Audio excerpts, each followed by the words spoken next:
বর্তমানে জাল লটারিতে ছেয়ে গিয়েছে চারিদিক। ইতিমধ্যে বিভিন্ন জায়গা থেকে উঠতে শুরু করেছে অভিযোগ। এক্ষেত্রে একেবারে বড় সড় সাফল্য পেল উত্তর দিনাজপুর জেলার ডালখোলা থানার পুলিশ। প্রায় 15 কার্টন জাল লটারি টিকিট উদ্ধার করলো ডালখোলা থানার পুলিশ। একটি টিকিট 12 টাকায় বিক্রি হয়, সেই জায়গায় দাঁড়িয়ে 15 কার্টন জাল লটারি টিকিট কিভাবে এলো, কারা তৈরি করছে তা নিয়ে প্রশ্ন উঠতে শুরু করেছে বিভিন্ন মহলে। এখানে বেশ কয়েক রকমের আলাদা আলাদা কোম্পানির জাল লটারি টিকিট উদ্ধার হয়েছে পুলিশ সূত্রের খবর।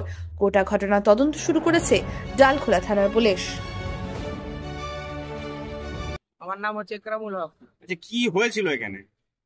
আমাদের বাড়ি হচ্ছে এখানে, আমরা দেখতে পাচ্ছি এখানে একটা বাস দাঁড়াইছে, আবার দেখছি যে বাস থেকে ওগুলো নামাচ্ছে, দেখলাম তো ফাটলো, তো দেখছি ওর মধ্যে লটারি আছে, কিন্তু পুলিশ প্রশাসন ছিল, সিভিল ড্রেসে দেখছি লটারি আছে। কয় বস্তা আছে? আনুমানিক দেখলাম আমরা তো 15 বস্তা আমাদের নজরে দেখলাম। এটা কি জাল না আসল? আমরা তো দেখলাম, যা দেখলাম একদম জাল লটারি আছে।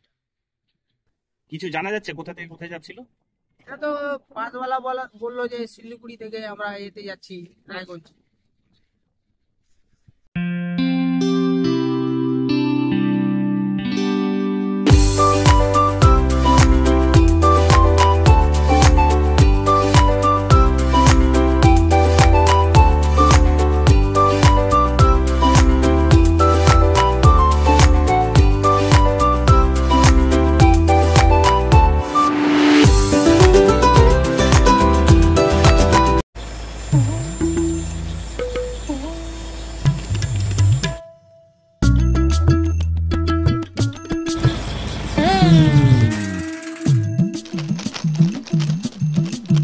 এবারে গরমের হাত থেকে বাঁচতে রিলায়েন্স ডিজিটাল থেকে নিজের জন্য একটি এসি নিয়ে আসুন শুধুমাত্র 1 টাকায়।